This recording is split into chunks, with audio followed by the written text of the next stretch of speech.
नमस्कार, मेरा नाम है अमित कुमार और आप देखना शुरू कर चुके हैं हमारे अमितोपीडिया यूट्यूब चैनल पर आर्टिकुलेट, जिसमें आज मैं आपको बताने जा रहा हूं 1857 के विद्रोह के पहले भारतीय लोगों के द्वारा, हमारे देश के लोगों के द्वारा अंग्रेजों पर किए गए आक्रमणों के बारे में।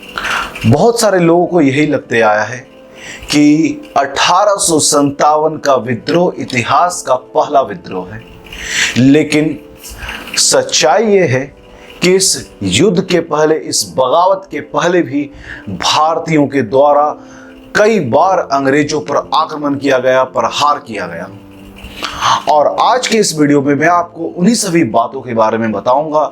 इतिहास के उन दस्तावेजों पर आज नजर डाली जाएंगी जो दस्तावेज ये बताते हो कि हमारे देश के बहुत सारे सूरवीरों के द्वारा अंग्रेजों पर आक्रमण 1857 के पहले भी किया गया, और वो क्यों किया गया, किस कारण किया गया और उसका परिणाम क्या हुआ। इस पूरी बातों पर हम लोग आज के इस वीडियो पर से शुरू करेंगे समझने को। सबसे पहली बात कि ये जो भारत के कुछ लोग थे वो अंग्रेजों पर आक्रमण जो किए थे 1857 के युद्ध के पहले, विद्रोह के पहले, उसके पीछे कारण क्या रहा। सबसे पहले हम कारणों को जानेंगे, उसके बाद बाकी चीजों को जानेंगे। तो इसके पहले जो हुए इस विद्रोह बगावत के पीछे का जो कारण मुझे दिखता है उसमें बहुत सारे कारण हैं, और समाज के बहुत सारे लोगों ने मिलकर इस आंदोलन को, इस बगावत को अंजाम दिया था। कुछ सिपाही थे तो कुछ जमींदार भी थे, कुछ किसान थे तो कुछ धार्मिक पुजारी, संत, महात्मा या किसी अन्य और बाकी धर्म से जुड़े हुए लोग भी थे। कुछ जनजातीय लोग थे तो कुछ काश्तकार भी थे, कुछ मजदूर भी थे। सवाल है ये क्यों हुआ था? क्या ऐसा हो गया था कि अंग्रेजों पर इन्हें हमला करना पड़ गया, जिस अंग्रेज से भारत के कई सारे राज्य रजवाड़े खौफ खाने लगे थे, जिनकी सेनाओं के सामने बहुत सारे भारत के राज्य रजवाड़े हथियार डाल देने को तक को तैयार हो जाते थे। उसी अंग्रेज पर एक साधारण भारतीय कैसे आक्रमण करने की हिम्मत जुटा पाया और क्यों? यहां पर एक बात तो हमें मानना होगा कि अंग्रेजों ने इस कदर तक भारत के लोगों के साथ अत्याचार कर दिया होगा कि अंततः हमें हथियार उठाना पड़ गया। जैसे 1810 में बनारस में आया गृह कर, हाउस टैक्स, वहीं 1814 में सूरत में आया नमक कर, और 1816 में बरेली में आया पुलिस कर, या आप बोल सकते हो म्युनिसिपालिटी टैक्स, म्युनिसिपालिटी कर। नए नए टैक्स का जन्म होने लगा था। लोगों की आमदनी कम होती जा रही थी, सिमटते जा रही थी, और टैक्स दिनों दिन बढ़ते जा रहे थे। और मरता क्या नहीं करता, जब बात खाने पर आ जाए, जब बात निवाले पर आ जाए, तो इंसान हर बगावत को करने को तैयार हो जाता है। 1857 के इस बगावत के पहले हुए सारे बगावत को इतिहासकार मुख्यतः 4 भागों में बांटते हैं। किसानों के द्वारा किया गया आंदोलन, जनजातियों के द्वारा किया गया आंदोलन, एक आम नागरिकों के द्वारा किया गया आंदोलन जिसे सिविल मूवमेंट भी बोलते हैं, और सेनाओं के द्वारा किया गया आंदोलन। 4 भागों में बांटते हैं, 4 तरह के आंदोलन को बताते हैं। लेकिन सवाल है क्यों? अगर इस सवाल के जवाब को जानना है तो हमें इतिहास के पन्नों को और भी अधिक पलटना होगा। हमें जाना होगा भारतीय इतिहास के उस पड़ाव पर जब अंग्रेज भारत नहीं आए थे। उस वक्त भारत की स्थिति क्या थी? तो अंग्रेजों के आने के पहले भारत में जब राज्य रजवाड़ों का शासन हुआ करता था, उस वक्त भी टैक्स बहुत अधिक था, उस वक्त भी करप्शन बहुत अधिक था। आम जनता के प्रति अधिकारियों का जो रवैया था वो काफी घटिया था।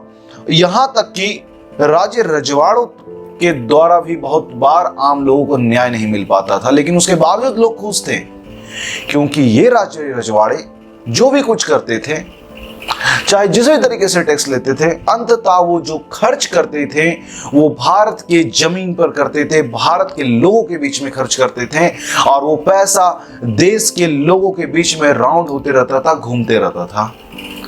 एक उदाहरण के तौर पे मैं आपको समझाना चाहूंगा। मान लो कोई राजा है, उसने बहुत अधिक मात्रा में टैक्स लिया है लोगों से। वो टैक्स के पैसे से करेगा क्या? वो किसी इतिहासकार को या कलाकार को पैसे देगा कुछ बनवाने के लिए, कुछ लिखवाने के लिए। फिर उनके पास जो पैसा आएगा वो बाजार में यूज करेंगे, बाजार में खर्च करेंगे अपने काम की चीजों को खरीदने के लिए।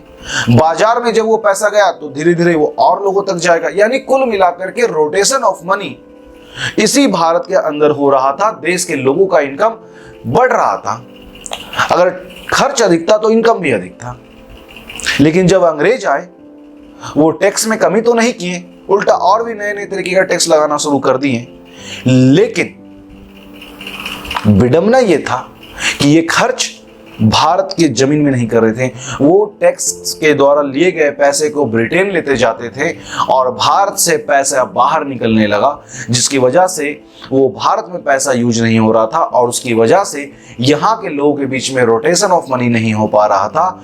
और इस कारण से यहाँ के लोगों का इनकम घटते गया और इसी वजह से कहा जाता है कि अंग्रेजों के टाइम पीरियड में अपना खर्च तो बढ़ा लेकिन आय घटते गया, बात निवाले तक का आ गया। स्थिति बहुत गंभीर हो गया था। यहां पर हम लोग देखते हैं कि ये जो कॉलोनियल एरा हमें दिख रहा है, जिसमें अंग्रेज भारत आए और भारत पर शासन करने लगे, वो टैक्स के नए नए पॉलिसी को इख्तियार करने लगे थे। अलग अलग तरीके से उनका एकमात्र मकसद यही था, यहां के लोगों को जितना लूट सकते हो लूटो। ये तो रहा टैक्स की बातें, लेकिन उसके अलावा स्थिति और भी भयावह थी और भी क्षेत्रों में। जैसे ये अंग्रेज टैक्स कलेक्ट करने के लिए बीच में बिचौलियों को रख दिए थे और ये बिचौलिए अपने फायदे का भी काम करते थे। अर्थात अगर अंग्रेज मान लो 10 रुपए टैक्स में मांगे हों तो ये लोगों से 15 रुपए वसूलते थे। लोगों पर ऐसे ही बढ़ा हुआ कर था, उसके ऊपर इन जमींदारों का कमीशन और अधिक मुसीबत का कारण बन जाता था। इसकी वजह से खेतीबाड़ी में काफी नुकसान होने लगा। लोग को खेती करने के लिए अब पैसे उधार में चाहिए थे और ये बिचौलिए पैसे भी उधार में देने लगे और उसका सूद भी लेने लगे। और स्थिति एक ऐसा आ गया कि किसान बस सूद चुकाते रह गए, इंटरेस्ट चुकाते रह गए, कभी प्रिंसिपल अमाउंट मूलधन तक पहुंच ही ना पाए और अंततः उन्हें अपनी जमीन जो गिरवी रखी थी उसे खोनी पड़ गई और किसान भूमिहीन होते गए। इन अंग्रेजों ने और एक काम किया।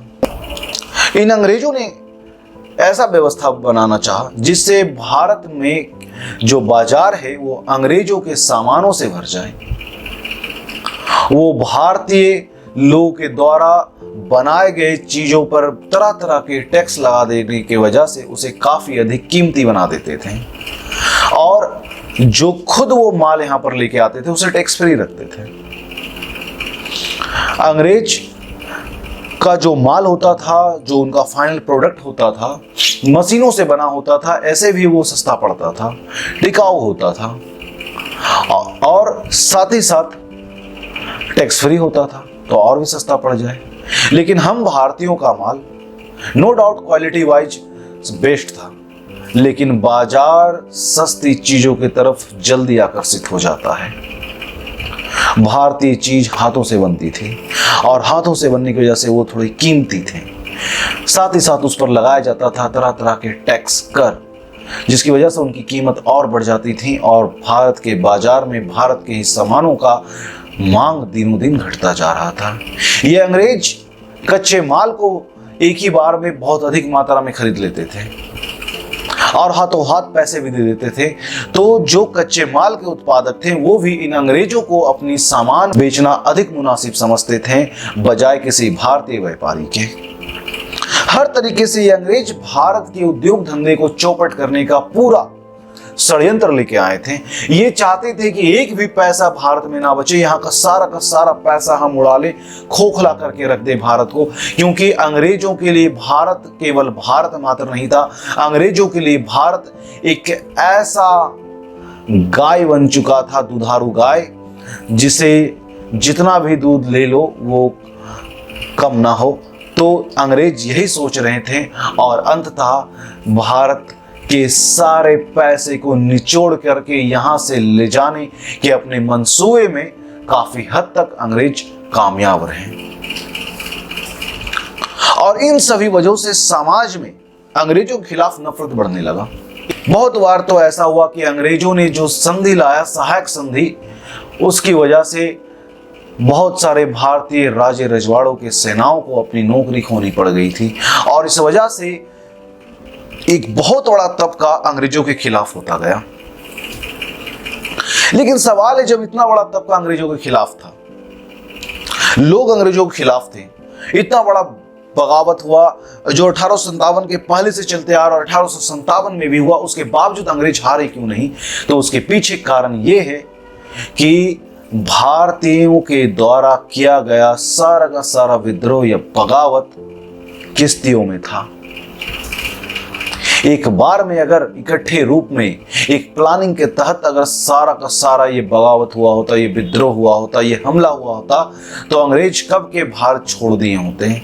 लेकिन विडंबना यह है कि उस वक्त कोई भारत के लिए नहीं लड़ रहा था, उस वक्त लोग अपने अपने फायदे के लिए लड़ रहे थे, अपने अपने क्षेत्र विशेष के लिए लड़ रहे थे।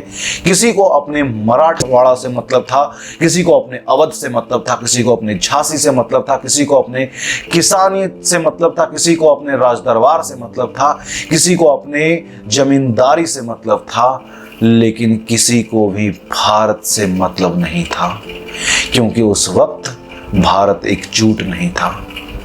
यहां पर मुझे बचपन का एक कहानी याद आता है, जिसमें हम सबों ने पढ़ा था कि एकता में बल है। एक बूढ़ा व्यक्ति और उसके बेटों के बीच का जो वो लकड़ी के गट्ठा का कहानी था, वो कहानी मुझे याद आता है। उस वक्त भारत की स्थिति उस बूढ़े व्यक्ति के बेटों के तरह रहा कि सारे आपस में ही भिड़ रहे थे, आपस में ही लड़ रहे थे। एकता की कमी थी और एकता में बल होती है। उस वक्त एकता नहीं था और इसी कारण से हम हारते गए।